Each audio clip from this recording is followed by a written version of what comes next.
গল্প সমাহার বা অপরাজিতা চ্যানেলের এখনকার নিবেদন রঞ্জন বন্দ্যোপাধ্যায়ের আমি রবি ঠাকুরের বউ, মৃণালিনীর আত্মকথন। আজ পড়ছি সূচি ৭। এই যে নতুন বৌঠান আর আমার বর দুজনে মিলে একটি বাড়ির ছাদে তৈরি করলো ওদের নন্দনকানন, ওটার একটা ভিতরের রূপ আছে। ওটা শুধুমাত্র একটা বাগান নয়, ওটা ওদের দুজনের সম্পর্কের বাগান। ওই বাগানটার মধ্যে ওদের লুকোনো প্রেমকে ওরা ঘোষণা করে দিল। ভালোবাসা কি কখনো লুকিয়ে রাখা যায়? যায় না। এ তো আমার বরের কথা। গোপন কথা নাকি চোখের দৃষ্টিতে ফুটেই ওঠে। একদিন আমাকেও বলেছিল, আমার অনেক কবিতা আর গানের মধ্যে আমি জানিয়ে দিয়েছি আমার গোপন ভালোবাসার কথা। এই গোপন কথা তো গোপন রাখা যায় না ছোট বউ। যে কথা বলছিলেন, ওই নন্দনকাননের মধ্যেই দেয়া নেয়া ওদের সম্পর্ক আরো গাঢ় হলো। সন্ধে হলেই নতুন বৌঠান গা ধুয়ে চুল বেঁধে প্রিয়তম ঠাকুরপটির সঙ্গে ছাদে যেতেন। নন্দনকাননে পাতা হতো মাদুর আর তাকিয়া। নতুন বৌঠান রূপোর রেকাবিতে ভিজে রুমালে বেলফুলের গোড়ে মালা ঢাকা দিয়ে রাখতেন, আর নিজের ঠোঁট রাঙিয়ে তোলার জন্য বাটিতে রাখতেন ছাঁচি পান। আমার স্বামীর মুখেই শোনা, নতুন বৌঠানের জন্য শুধু তাকে শোনাবো বলেই নতুন নতুন গান লিখতুম আমি। আমার মধ্যে যেন ভালোবাসার গানের প্লাবন এসেছিল। নন্দনকাননে হুহু করে বইত দক্ষিণে বাতাস। নতুন বউ ঠাকুরান তার আঁচল আর চুল সামলাতে ব্যস্ত হয়ে পড়ত, আর দক্ষিণে বাতাসের কাছে পরাজয় স্বীকার করে তার সে হাসি মনে পড়ে আমার। কি যে সুন্দর দেখাতো তাকে! ওর হাসি যেন আকাশের গায়ে ফুটিয়ে তুলত তারা। সে বলতো, কি গো ঠাকুরপো, আজ আমায় নতুন গান শোনাবে না? আমিও দিলেম নতুন বৌঠানকে আমার নতুন গানটি শুনিয়ে, ধরলেম বেহাগে।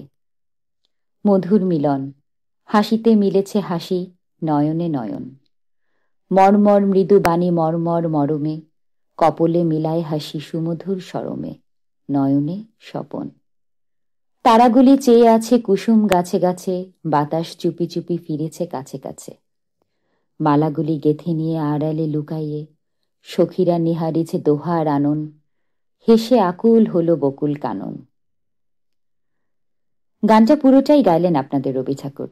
তারপর নিজেকেই যেন ঠাট্টা করে গেয়ে উঠলেন, আ মরি মরি। আমি তো অবাক। কতদিন আগের লেখা গান এখনো মনে আছে। এই গানটা তো কোনোদিনও কাউকে গাইতে শুনিনি। কিছুক্ষণ জিরিয়ে নিয়ে ও বললে, বুঝলে ছোট বউ, তখন গান বললেই গান আসতো, সুর আসতো সঙ্গে। 21-22 বছরের লেখা তো বেশ কাঁচা, কিন্তু গানের মধ্যে সেই নন্দনকাননের পরিবেশ আর নতুন বৌঠানের হাসিটি ধরা আছে। ধরা আছে তার চোখের মায়া আর লজ্জার সুমধুর রূপটি, একেবারে ক্যামেরার মতো। ছবিটার মধ্যে আমিও আছি, ওই যে হাসিতে মিলছে হাসি, নয়নে নয়ন। আমার বুকের মধ্যে সমস্ত তোলপাড়ের গলা টিপে আমি জিজ্ঞেস করলুম, এমন সুন্দর গান শুনে নতুন বৌঠান কি বললেন? বিশেষ কিছু বলল না, এক পাগলামি করে বসল। গড়ে মালাটা ভিজে রুমালের ভিতর থেকে বের করে দিল আমার গলায় পরিয়ে, আর হেসে বললে, আজ স্বীকার করছি ঠাকুরপো, তুমি বিহারীলালের চেয়েও অনেক বড় কবি। আমি বললুম, নতুন বৌঠান যে শেষ পর্যন্ত তোমাকে বলতে বাধ্য হয়েছিলেন যে বিহারীলাল চক্রবর্তীর থেকেও তুমি বড় কবি, এ তো তোমার খুব বড় একটা জয়। তুমিও নিশ্চয়ই আনন্দে তাকে কিছু একটা দিয়েছিলে।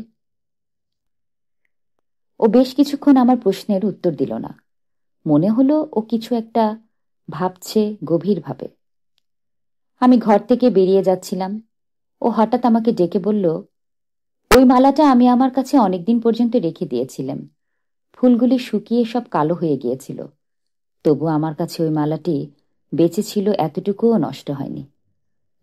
কত বসন্তে, কত বর্ষায়, কত শরতে আমি যে নতুন বৌঠানের কত কাছে ছিলাম, কত প্রভাতে, দুপুরে সন্ধ্যায় সে আমাকে কত ভাবে দেখেছে, কত ভালোবেসেছে আমাকে 17 বছর ধরে, কত সুখ দুঃখের মধ্যে দিয়ে আমরা দুজনে একসঙ্গে গেছি।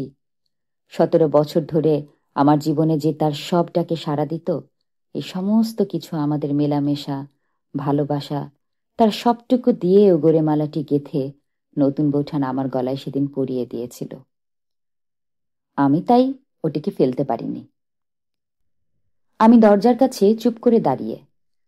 ও কথা থামিয়ে নীরব। ঘড়ির কাটার শব্দ শোনা যাচ্ছে শুধু। জিজ্ঞেস করলুম, মালাটা এখনো আছে? ও বললে, না ছোট বউ, মালা আর নেই। ওটা নতুন বৌঠানের সঙ্গে চিতায় শেষ হয়েছে। আমার তখনও রবি ঠাকুরের বউ হতে বছর 2 দেরি। আমার বয়স তখন 7 বছর কমাস। আমি তখন যশোর জেলার ফুলতলি গ্রামের গরিব ঘরের মেয়ে ভবতারিণী। আমাদের গ্রামের চারধারে এক ক্রোশের মধ্যেও কোনো স্কুল নেই। আমি কাছেই একটা পাঠশালায় প্রথম বর্গ পর্যন্ত পড়েছি। তারপর লোকনিন্দের ভয়ে পড়া বন্ধ হয়েছে। এ সময় 1881 সালে রবি ঠাকুরের বয়স 20 আর নতুন বৌঠান 22। রবি ঠাকুরের নতুন বই বেরোলো, নাম ভগ্ন হৃদয়। বিয়ের বেশ কয়েক বছর পরে এই বই আমি প্রথম দেখি। দেখলুম উৎসর্গের জায়গায় লেখা, শ্রীমতী হে। কে গো শ্রীমতী হে? কেমন যেন রহস্যের গন্ধ পেয়েছিলাম আমি। কৌতূহল থেকে প্রশ্নটা করেই ফেলেছিলাম। ও সম্ভবত একটু বিরক্তই হলো। বললে, সব কথা সবাইকে জানতে নেই। আমি বললুম, আমাকেও জানতে নেই? ও বললে, জানলেও বুঝবে না তুমি, তবু জানতে যখন চাইছই, শোনো। হে হলো হেমাঙ্গিনী। হেমাঙ্গিনী? সে কে? হেকেটি আর হেমাঙ্গিনী সব একাকার হয়ে আছে। বুঝতে পারছি নে, একটু খোলাসা করে বলো না বাপু। হেকেটি এক রহস্যময় দেবী, আর হেমাঙ্গিনী হল নতুন দাদার লেখা অলেখবাবু নাটকের নায়িকা। দুটি চরিত্রের মধ্যেই মিশে আছে নতুন বৌঠান। এর বেশি কিছু সেদিন আমাকেও বলেনি। বাকি গল্পটুকু আমি একটু একটু করে জোগাড় করে গেঁথেছি। আমি আগেও বলেছি সে কথা, কিন্তু যা বলিনি তা এবার বলতে চলেছি। লিখতে খুব খারাপ লাগছে, তবু লিখছি। কেন লিখছি জানি না। আমার জীবদ্দশায় এ লেখার কথা কেউ জানবে না। আমার মৃত্যুর পরে যদি কোনোদিন কেউ আবিষ্কার করে এ লেখা, তবু কোনোদিনও যদি ছাপা হয়, এ আশা আমি করি না। ঠাকুরবাড়ির যা রীতি, সেই অনুসারে এই লেখা, এই অপ্রিয় সত্য জ্বলে পুড়ে শেষ হবে। আমার স্বামী বিলেত থেকে ফেরবার পরেই নতুন বৌঠানের মধ্যে যে প্রাণের জোয়ার এলো, যেভাবে দুজনের মেলামেশা ঘনিষ্ঠতা শুরু হলো, সেটা ঠাকুরবাড়ির অনেকেরই চোখে পড়ল। বিশেষ চোখ টাটালো আমার মেজজা জ্ঞানদানন্দিনীর। তিনি কিংবা মেজ ভাসুর কেউ একজন কথাটা বাবামশায়ের কানে তুলে দেন বলে আমার ধারণা। বামামশায় তো কোনো রকম উত্তেজনা বা আবেগ দেখান না। উনি চাইলেন রবিকে যেন তখনই আবার বিলেত পাঠিয়ে দেওয়া হয়। ওর আবার বিলেত যাওয়ার সব ঠিকঠাক হয়ে গেল। কথাটা নতুন বৌঠানের কাছে পৌঁছতে দেরি হলো না। রবি আবার তাকে ছেড়ে চলে যাবে, আবার সেই একা জীবনের যন্ত্রণা, আবার ঠাকুরবাড়ির মেয়ে মহলের সেই অত্যাচার। তার প্রাণের দেওয়াটি তো শুধু তার বেদনার কথা বোঝে এত বড় বাড়িতে। তার মনের কথা বলার তো আর কেউ নেই, সেই ছেলেবেলা থেকেই তো শুরু। 1.5 বছর পরে ফিরে আসার পরে রবি হয়ে উঠেছে তার একমাত্র অবলম্বন। রবিকে ছেড়ে থাকা এখন আর তার পক্ষে সম্ভব নয়। নতুন বৌঠান আত্মহত্যা করার চেষ্টা করলেন, কিন্তু তার সেই প্রথম চেষ্টা ব্যর্থ হল। তার ব্যর্থ আত্মহত্যার গল্প নানাভাবে রটতে লাগলো। এরকম একটা মুখরোচক গল্পে ঠাকুরবাড়ির মেয়ে মহল যে কত রকমের রং চড়ালো। বাবামশাই যে সে গল্প জানতেন তাতেও কোনো সন্দেহ নেই। আমি নিশ্চিত নতুন বৌঠান আত্মহত্যা করার চেষ্টা করায় তার সঙ্গে আমার স্বামীর সম্পর্ক নিয়ে আরো বেশি কানাঘুষো শুরু হলো। নতুন বৌঠান আর জোড়াসাঁকোর বাড়িতে থাকতে পারলেন না। কোথায় যাবেন তিনি? তার তো কোনো বাপের বাড়িও নেই। স্বাভাবিকভাবে জ্ঞানদানন্দিনীর চাপ এলো জ্যোতিরিন্দ্রনাথের উপর। নতুন ঠাকুরপো, কোথাও একটু কিছুদিনের জন্য বউকে নিয়ে ঘুরে এসো। এ বাড়িতে এখন তোমাদের বেশ কিছুদিন না থাকাই উচিত। ব্যাপারটা একটু থিতিয়ে যাক, তখন না হয় ফিরে এসো। আমার তো মনে হয় বাবামশাই পিছন থেকে আমার মেজজাকে বলেছিলেন নতুন বৌঠানকে তার স্বামীর সঙ্গে অন্য কোথাও পাঠিয়ে দিতে। তিনি চাইছিলেন নতুন বৌঠানের সঙ্গে তার স্বামীর সম্পর্কটা আরো অনেক আটসাট হোক। ওকে যে আবার বিলেতে ফেরত যেতে হবে সেটা আমার বর বেশ ভালোভাবেই বুঝতে পেরেছিল নতুন বৌঠানের সঙ্গে তার সম্পর্ক ভেঙে দেওয়া হবে, আজ না হয় কাল। ব্যারিস্টার হতেই হবে, যাও বিলেত যাও, আইন পড়ো, শুধু গান কবিতা লিখে বাড়িতে বসে থাকলে হবে না। রবি ঠাকুরকে তো প্রায় হুকুম করা হলো। আদেশ করলেন তার মেজ দাদা ও মেজ বউ ঠাকুরাইন। ওর মনেও তো কষ্ট কম হয়নি নতুন বৌঠানকে ছেড়ে আবার চলে যেতে হবে ভেবে। নতুন বৌঠান তার রবিকে ছেড়ে থাকতে পারবেন না, তা তিনি যেখানেই যান আর যেখানেই থাকুক তার স্বামীর সঙ্গে, এ কথাও প্রিয়তম দেওরটি অনুভব করেছিল। আর সেই কথাটাই তো অকপটে না লিখে পারল না। ভগ্ন হৃদয়ের উৎসর্গে সে লিখেছে। আমি যে কতবার পড়েছি এই লাইনগুলি, কষ্ট পেতে ভালো লেগেছে তাই পড়েছি। আজ সাগরের তীরে দাঁড়ায়ে তোমার কাছে, পরপারে মেঘাচ্ছন্ন অন্ধকার দেশ আছে। দিবস ফুরায়ে যবে সে দেশে যাইতে হবে, এপারে ফেলিয়া যাব আমার তপন শশী, ফুরাইবে গীত গান, অবসাতে ম্রিয়মান, সুখ শান্তি অবসান, কাঁদিব আধারে বসি। আমি ভাবতে চেষ্টা করছি তখন ঠিক আমার বরের মনের অবস্থা কেমন। যে সমস্ত মন প্রাণ দিয়ে ভালোবাসে তার নতুন বৌঠানকে, তার নতুন বৌঠানও তাকে খুব ভালোবাসেন। তাদের জীবনের প্রথম প্রেম বলতে কিন্তু ওই ভালোবাসাটুকুই। জোর করে ঘটানো হচ্ছে তাদের বিচ্ছেদ, এছাড়া উপায় বাকি। এই অসামাজিক সম্পর্ক কোন সর্বনাশের দিকে নিয়ে যাবে দুজনকে, হয়তো সমগ্র পরিবারকেই। নতুন বৌঠানকে ছেড়ে ও যে চলে যেতে বাধ্য হচ্ছে, কেমন তার অবস্থা সেই মুহূর্তে। আমার বর কিন্তু কিছু লুকোয়নি। তার মনে ভয়, তার সঙ্গে তার নতুন বৌঠানের আর কোনো দিনও দেখা হবে না। তাকে ছাড়া তার বৌঠান বাঁচবে না, এ বিষয়ে সে নিশ্চিত। এরপরে সেও হয়তো আর লিখবে না, লিখলেও সেই লেখার জন্য থাকবে না তার নতুন বৌঠানের হৃদয়ের ছায়া, তার প্রেমের আশ্রয়। সে শুধু চাইছে একটুখানি কান্না, তার নতুন বৌঠানের চোখের জল। এই লেখা যখন ছেপে বেরোলো, সবাই তো বুঝল আমার বরের কি একটুও ভয় করেনি। আমার বর কি মরিয়া হয়ে ভালোবেসেছিল নতুন বৌঠানকে এতটাই? মরিয়া না হলে সবাই দেখবে, পড়বে, জানবে, জেনেও সে লিখল কি করে এইভাবে?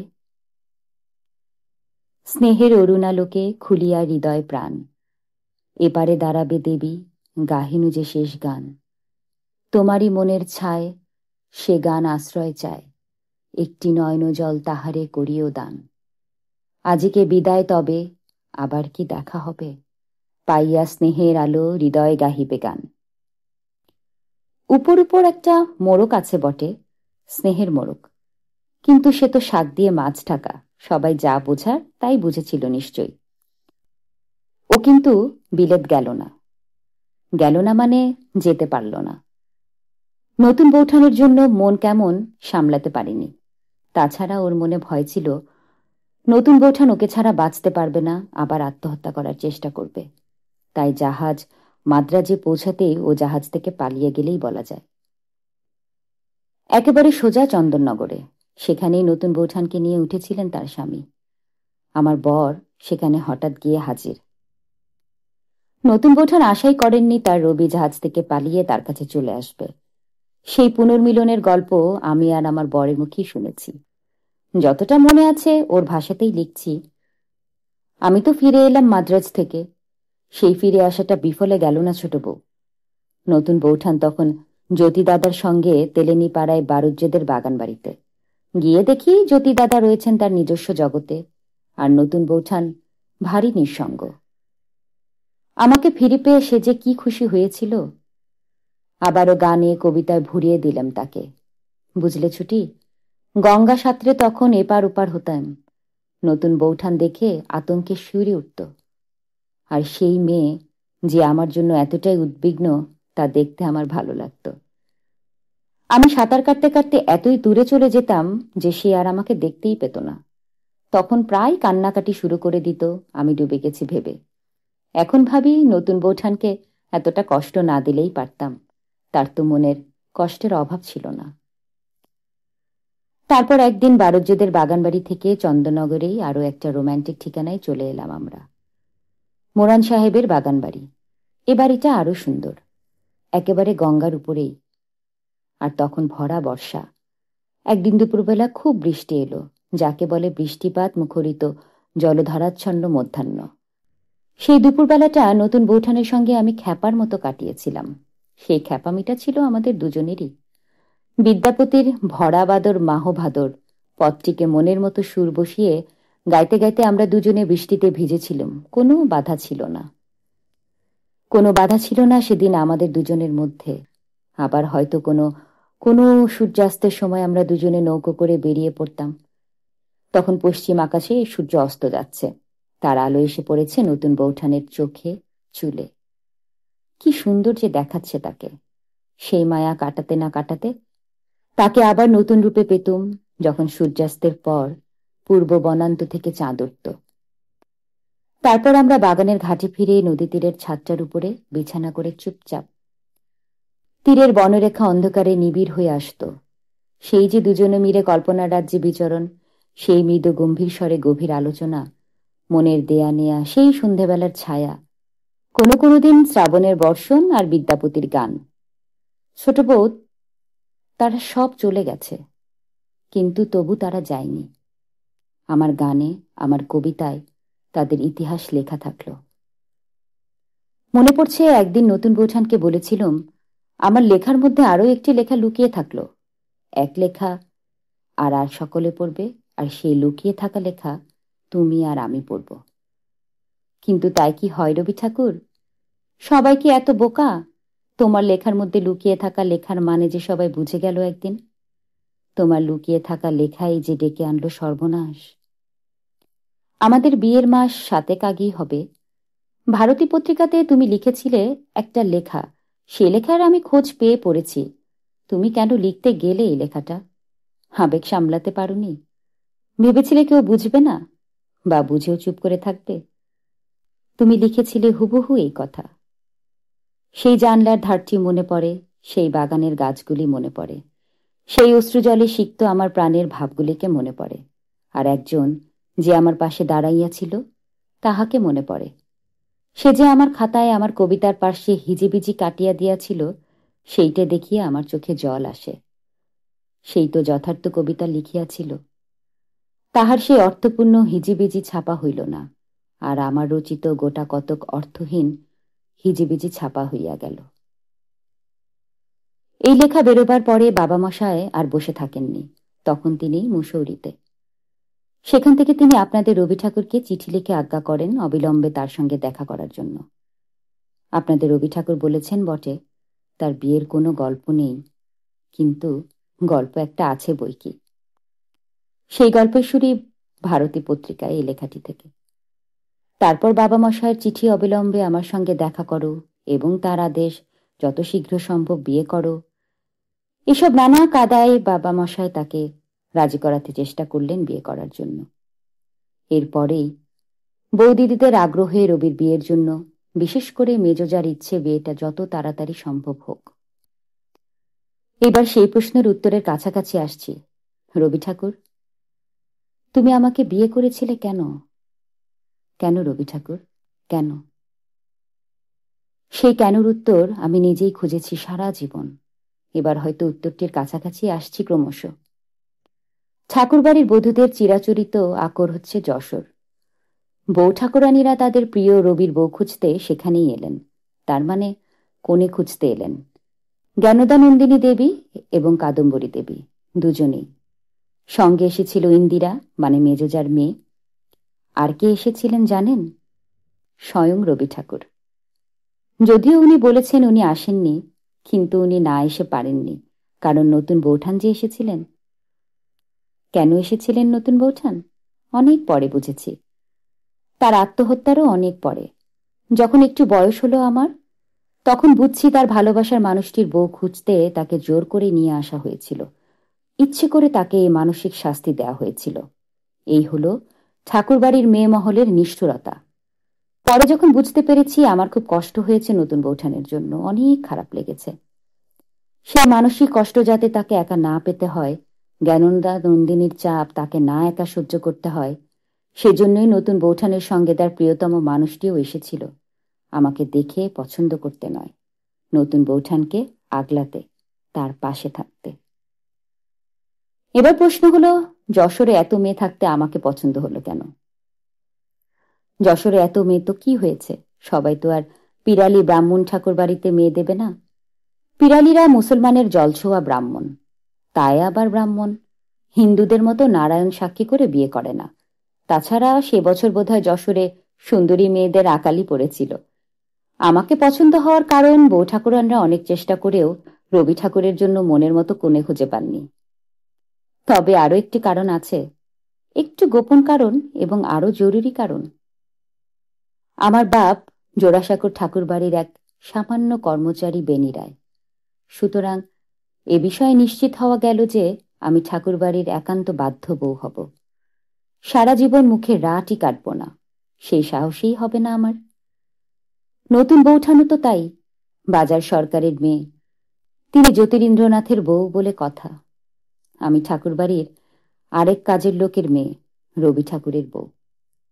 আর জ্ঞানদা নন্দিনী আমার মেজোজা, তার বাবা অভয়চরণের তো একটি বিরাট গল্প, সে গল্প তার মুখেই শুনেছি।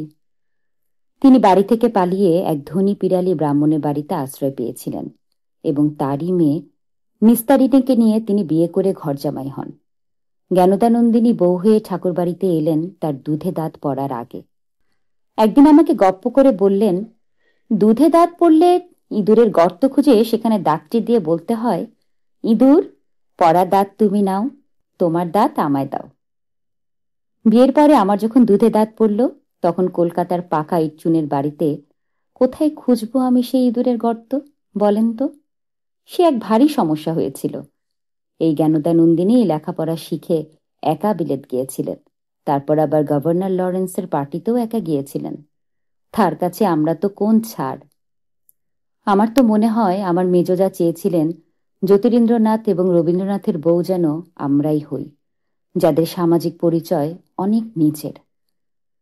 এখানে স্বীকার করছি, একটা ব্যাপার আমার খুব ভালো লাগে, এই যে ঠাকুরবাড়ির মঞ্চ আলো করে হঠাৎ যেন উড়ে এসে জুড়ে বসেছিলেন ওর নতুন বৌঠান কাদম্বরী দেবী, আর জ্ঞাননা নন্দিনীকে কিছুদিনের জন্য যে ছায়া চলে যেতে হয়েছিল, ওর লাঠি ঘোরানো একদম বন্ধ হয়ে গিয়েছিল, সেই ব্যাপারটা আমার বেশ মনে ধরেছে। নতুন বৌঠানকে সারা জীবন ঠাকুরবাড়ির মহিলা মহল নানাভাবে মানসিক কষ্ট দিয়েছে। আমি যখন ভাবি আপনাদের রবি ঠাকুর অত অল্প বয়সে তার নতুন বৌঠানের পাশে দাঁড়িয়ে সেই অত্যাচারের প্রতিশোধ নেওয়ার হয়তো চেষ্টা করেছিলেন, তখন আমার মধ্যে কষ্টের বেদনার যে আগুন জ্বলছে, তার মধ্যে কোথাও যেন একটু অহংকারও মিশে যায়। আমার বরকে আমার ভালোবাসার মতো একজন মানুষ বলে মনে হয়। ওর কবিতা, গান, কত রকমের লেখা আমি যদিও অত বুঝে নে, কিন্তু এইটুকু বুঝি ও নতুন বৌঠানকে এত ভালোবেসেছিল এবং আজও বাসে। সেই মেয়ে এই বাড়িতে এত একা কষ্ট পেয়েছিল, তার বাপের বাড়ির জোর ছিল না বলেই তো সে এত কষ্ট পেয়েছিল, কষ্ট তাকে পেতে হলো। আমারও তো তাই। আমার সঙ্গে রবি ঠাকুরের বিয়ে ঠিক হলো, আর যশোরে অসুস্থ হয়ে পড়লেন নতুন বৌঠান। তার প্রিয়তম মানুষটির বিয়ে হয়ে যাচ্ছে। এ বিয়ে আটকাবার আর কোনো উপায় নেই। রবি আর তার থাকবে না, এই মানসিক যন্ত্রণা তিনি সহ্য করতে পারেননি।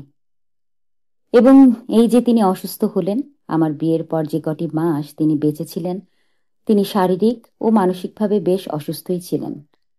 আমি যখন তাকে দূর থেকে দেখতুম, কেমন যেন মানুষ বলে মনেই হতো না তাকে, মনে হতো তিনি ছায়া, খুব দুঃখী ছায়া, তবে ভারী সুন্দর দেখতে।